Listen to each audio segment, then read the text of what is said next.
जय संविधान, जय भीम, महात्मा गांधी की जय, गोडसे मुर्दाबाद। ये जो शब्द मैं कह रहा हूं, जो टैगलाइन है, सनातन ही शंकराचार्य हैं और शंकराचार्य ही सनातन हैं।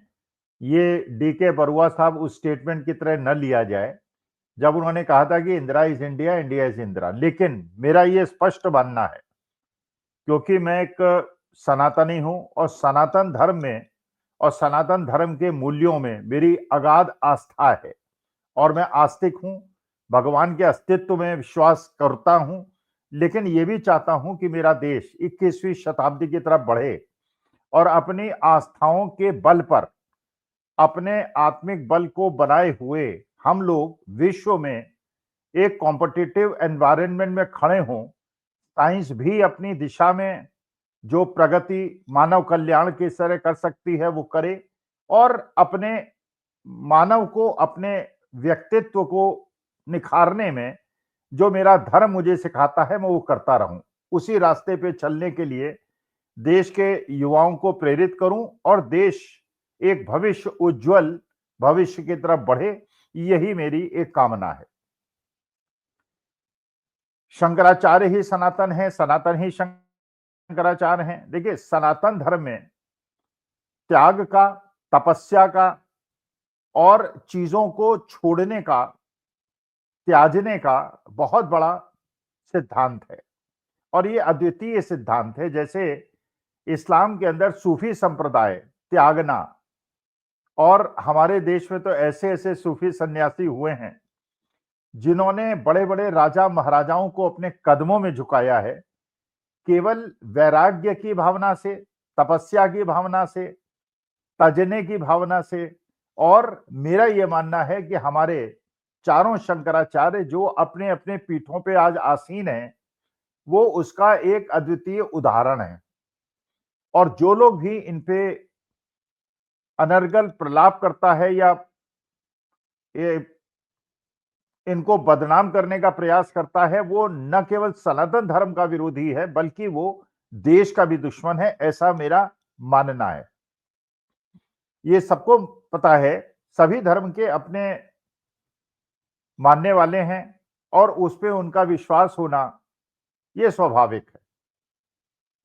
किसी धर्म से मेरे को कोई अंतर नहीं पड़ता। जो बौद्ध धर्म है वो बौद्ध धर्म की मान्यताओं में विश्वास करता है, इस्लाम धर्म की मान्यताओं पे विश्वास करता है, क्रिश्चियनिटी जीसस क्राइस्ट की महानता और उनके त्याग और उनके जिस प्रकार का सफरिंग उन्होंने पाया, और लेकिन इसके बावजूद उन्होंने क्षमा का मंत्र अपने अनुयायियों को दिया। क्रिश्चियनिटी और क्रिश्चियंस उसको मानते हैं जहां पे कोई भेदभाव ना हो, कोई जाति प्रथा ना हो, किसी प्रकार की ऊंच नीच ना हो, सब लोग जाके प्रेयर करें और बराबर रूप से प्रेयर करें। सिख धर्म में जिस प्रकार से गुरुओं ने, महान गुरुओं ने सिख धर्म की स्थापना की और जिस प्रकार से उनके यहां भी किस प्रकार से दशांश त्यागने और जनता के हित में और समाज के हित में त्यागने की परंपरा है, वो भी उसी परंपरा का एक अंग है जैसे सूफी संप्रदाय में है और जैसे हमारे सनातन धर्म के सन्यासी और ऋषि मुनियों ने हमको सिखाया है। लेकिन आज जो लोग कहते थे, जो हिंदू धर्म के प्रणेता थे, जो अपने को सनातनी कहते थे और सनातन धर्म के नाम पर इतना अनर्गल प्रलाप करते थे कि वो पेरियार को मानने वाले,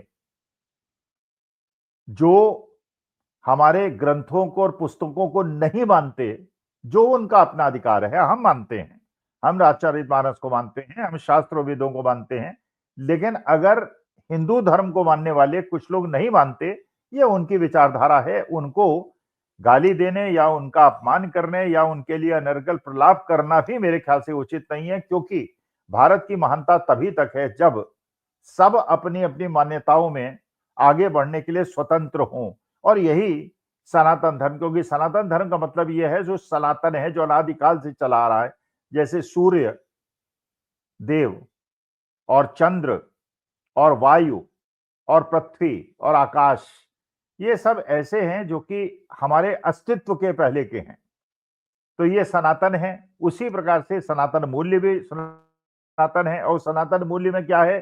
परस्पर प्यार, सद्भाव और एक दूसरे की मान्यता को मानना। लेकिन अगर पेरियार को मानने वाले या नारायण गुरु को मानने वाले या बाबा साहब अम्बेडकर को मानने वाले या आदिवासी परंपराओं को मानने वालों का तिरस्कार हो और उनकी भर्त्सना हो, तो वो सनातनी नहीं हो सकती। और जिस प्रकार से शंकराचार्य जी के ऊपर आक्रमण हो रहा है और नराधम लोगों द्वारा, राक्षसी प्रवृत्ति के लोगों द्वारा जिस प्रकार से शंकराचार्य महोदय को बदनाम करने का प्रयास हो रहा है, वो मेरे ख्याल से उतना प्रयास तो जितना मुगलों ने भी नहीं किया, अंग्रेजों ने नहीं किया, वो अपने को हिंदू और सनातनी कहने वाले लोग कर रहे हैं। ये किसी को भी क्या नहीं पता है कि जब हमारे धर्म का पराभव हो रहा था, सनातन धर्म का पराभव हो रहा था, हिंदू धर्म का पराभव हो रहा था, तो आदि गुरु शंकराचार्य ने पूरे देश में यात्रा करके सनातन धर्म और पीठों की और इसकी स्थापना करने का प्रयास किया था। यह भी क्या किसी को नहीं पता कि आदि गुरु शंकराचार्य ने हिंदू धर्म को अक्षुण्ण रखने के लिए 4 पीठों की स्थापना की थी और उसके लिए एक बड़ी कठिन तपस्या कर प्रावधान किया था। और यह उसका प्रावधान था कि जो भी शंकराचार्य होंगे, वो शिष्यों को न केवल शिक्षा देंगे बल्कि शास्त्र और वेदों का भी ज्ञान देंगे, जो एक बहुत कठिन तपस्वी जीवन का निर्वहन करेंगे। और उसके बाद जो शिष्य उनको सबसे ज्यादा योग्य नजर आएगा, उसको अपना उत्तराधिकारी घोषित करेंगे, उसकी वसीयत करेंगे और शरीर प्राण त्यागेंगे। आज के तारीख में चारों शंकराचार्य जो हैं अपने अपने आसन में स्थित हैं, चारों शास्त्र और वेदों के ज्ञाता हैं और उनको सुनने से हमको पता चलता है कि त्याग और संन्यास और वैराग्य और जनता के हित में और पृथ्वी के हित में किस प्रकार से काम करना होता है। क्योंकि स्वामी स्वरूपानंद सरस्वती जी भी खुलकर बोला करते थे। उनके बाद 2 पीठों का अधिकार था, पुरी और स्वामी स्वरूपानंद जी क्योंकि मुखर होके बोलते थे, इसलिए भारतीय जनता पार्टी वाले उनके भी खिलाफ अनर्गल प्रलाप करते थे। और जब स्वामी स्वरूपानंद जी का उन्होंने अपना शरीर त्यागा, तो उन्होंने अपने शिष्य, जिसको वो सबसे ज्यादा योग्य समझते थे, अभिमुक्तेश्वरानंद जी को ज्योतिर्पीठ का शंकराचार्य घोषित किया और जगन्नाथपुरी के शंकराचार्य को भी घोषित किया। दोनों उनके शिष्य थे। परंपरा अनुसार स्वामी स्वरूपानंद जी ने वसीयत की और अभिमुक्तेश्वरानंद जी को अपना उत्तराधिकारी को घोषित किया। और दूसरी परंपरा के अनुसार चारों शंकराचार्य, अभिमुक्तेश्वरानंद जी के अलावा तीनों शंकराचार्य ने उनके इस पद पे ग्रहण करने पर बधाई दी, उनका अनुमोदन किया और हजारों संतों के सामने उनका पट्टाभिषेक हुआ। लेकिन कुछ ऐसे लोग जो सरकार द्वारा प्रायोजित अपने को महामंडलेश्वर, जगत गुरु और शंकराचार्य घोषित करने के लिए मैदान पे उतर आए, उन्होंने उनके खिलाफ कोर्ट में गए। कोर्ट ने कुछ आदेश दिया और पट्टाभिषेक रोकने का आदेश दिया, जो पट्टाभिषेक ऑलरेडी हो चुका था। और परंपराओं के अनुसार वसीयत में भी उनका नाम था और बाकी तीनों शंकराचार्यों ने भी उनका अनुमोदन कर दिया था। लेकिन अनर्गल प्राप्त फिर उसके बाद अपने को योगी कहलाने वाले योगी आदित्यनाथ, और योगी पद भी बिल्कुल उसी प्रकार से उनको मिला है जैसे अभिमुक्तेश्वरानंद जी को शंकराचार्य का पद मिला है। शंकराचार्य जी को जब उन्होंने पद ग्रहण किया, उसके बाद तत्कालीन गवर्नर ने भी उनको संबोधित किया शंकराचार्य कह के। अनुसुईया उइके दूसरी गवर्नर थी, उन्होंने भी उनको बधाई दी उस चीज के लिए। यहां तक कि योगी आदित्यनाथ की जो गोकर्ण पीठ है, वहां भी जब शंकराचार्य अभिमुक्तेश्वरानंद जी गए, उनको वहां पे उन्हें भी शंकराचार्य कह के संबोधित किया गया। और जब मुकेश अंबानी के पुत्र अनंत अंबानी की शादी थी, उसमें भी शंकराचार्य महोदय को उसी प्रकार का सम्मान दिया गया जैसे शंकराचार्य को दिया जाता है। और अपने को संत, महात्मा और महामंडलेश्वर और जगत गुरु कहने वाले लोग पीछे की पंक्ति में बैठे हुए थे, जब अभिमुक्तेश्वरानंद जी अपने आसन पे सबसे आगे विराजमान थे और माननीय मोदी जी ने भी उनके चरण स्पर्श करके उनका आशीर्वाद दिया था। लेकिन क्या कारण है योगी आदित्यनाथ, या तो मोदी जी को कोई सबक सिखाना चाहते हैं या वो सनातन पे आक्रमण करना चाहते हैं, सनातन को बदनाम करना चाहते हैं।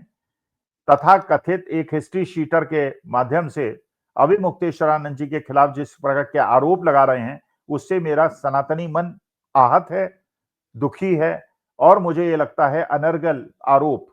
और अभिमुक्तेश्वरानंद जी इस प्रकार से बताया, भाई उनके आश्रम में बिना एंट्री के उनके शिष्या और शिष्यों ने भी बताया, पहली बात तो उनके आश्रम में केवल बालक पढ़ते हैं, बालिकाएं नहीं पढ़ती, बालिकाओं के लिए आश्रम अलग है। स्वामी जी जब भी उनके आश्रम में कोई भी आता है उसकी एंट्री होती है, बिना एंट्री के उनके शिष्य भी नहीं अंदर आते और हमेशा पब्लिक आई में वो रहते हैं, सारे दरवाजे खुले रहते हैं, कोई भी किसी भी समय आ सकता है, खुली किताब होती है। दिन में 5 बार वो पूजा अर्चन करते हैं, सारी सनातनी परंपराओं का निर्वहन करते हैं। और जब अभिमुक्तेश्वरानंद जी से कहा गया कि ये अफवाहें उड़ रही हैं, कि आपका बड़ा वैभव वाला जीवन है, तो उन्होंने कहा कोई 15 दिन आके मेरे पास रह जाए और देख ले कितना वैभव पूर्ण जीवन मेरा है। जिस प्रकार से तपस्या 3 बजे सुबह उठकर सारा पूजा पाठ, सारा अर्पण, एक बार आहार ग्रहण करना, वो भी अल्प आहार ग्रहण करना और जो चेहरे पे तेज है, वो हमारे सनातनियों के लिए बहुत बड़ा गर्व का कारण है। उसके बाद एक पत्रकार महोदया, जिनके पिताश्री स्वामी स्वरूपानंद जी के शिष्य थे, उन्होंने भी अनर्गल आरोप लगाने शुरू कर दिए, जबकि 2 महीने तक वो अभिमुक्तेश्वरानंद जी के हनुमान घाट के आश्रम में रही थीं। वो लंबा रहना चाहती थीं, लेकिन जब उन्हें ये कहा गया कि इतने लंबे समय तक आप नहीं रह सकती, उन्हें वहां से हटाया गया, वो भी अनर्गल प्रलाप करना उन्होंने शुरू कर दिया। यहां तक चीजों में लाइट आने लगी कि ये आशुतोष महाराज, जिन्होंने गंदे और विभत्स आरोप अभिमुक्तेश्वरानंद जी पे लगाए, उन्होंने किसी और पत्रकार से भी ये संपर्क किया था, जिनकी 3 बेटियां थी, कि तुम हमारे शंकराचार्य पे गंदे आरोप लगा दो और तुम्हें पैसे से मदद करूंगा, लेकिन उसने मना कर दिया। उसने शंकराचार्य से शरण मांगी और यहां तक पता चला ये आशुतोष जी महाराज पे बहुत सारे मुकदमे हैं और इनसे पीड़ित लोग अब शंकराचार्य जी के कदमों में जाके उनसे आश्रय मांग रहे हैं। तो मुझे ये नहीं समझ में आता योगी आदित्यनाथ जो गेरुआ वस्त्र पहनते हैं, भगवा वस्त्र पहनते हैं, हमारे शंकराचार्य के पीछे क्यों पड़े हैं, हमारे सनातन धर्म के पीछे क्यों पड़े हैं। और इस प्रकार से वो सनातन धर्म जिसको कोई आज तक उसका नाश नहीं कर पाया, उसको सत्यानाश करने में भारतीय जनता पार्टी और योगी आदित्यनाथ क्यों पड़े हैं। ये मैं चेतावनी देना चाहता हूं, अनुरोध करना चाहता हूं, हमारी भावनाओं को छेड़े नहीं। हम सनातनी अपने शंकराचार्य, अपने भगवान शंकराचार्य, अपने गुरु शंकराचार्य का अपमान नहीं सहेंगे और अगर उनके रास्ते में कोई भी आएगा, उन्हें बदनाम करने की कोशिश करेगा, तो अपने धर्म की रक्षा के लिए हम अपने सनातन को बचाने के लिए जो भी संभव होगा करेंगे। तो योगी आदित्यनाथ से मेरा निवेदन है कि शंकराचार्य महोदय से क्षमा मांगिए, जैसे माघ मेले के अंदर उनका अपमान हुआ, बटुकों की यज्ञोपवीत खींचे गए और चोटियां खींची गई, उसके लिए क्षमा मांगे। हम सनातनी लोगों ने क्षमा करने के लिए तैयार हैं, लेकिन अगर वो ऐसा नहीं करेंगे तो फल भुगतने के लिए अगले इलेक्शन में भारतीय जनता पार्टी का सुपड़ा साफ कर देंगे हम सनातनी। इस चीज का ध्यान योगी आदित्यनाथ जरूर रखें। नमस्कार, धन्यवाद और प्रणाम।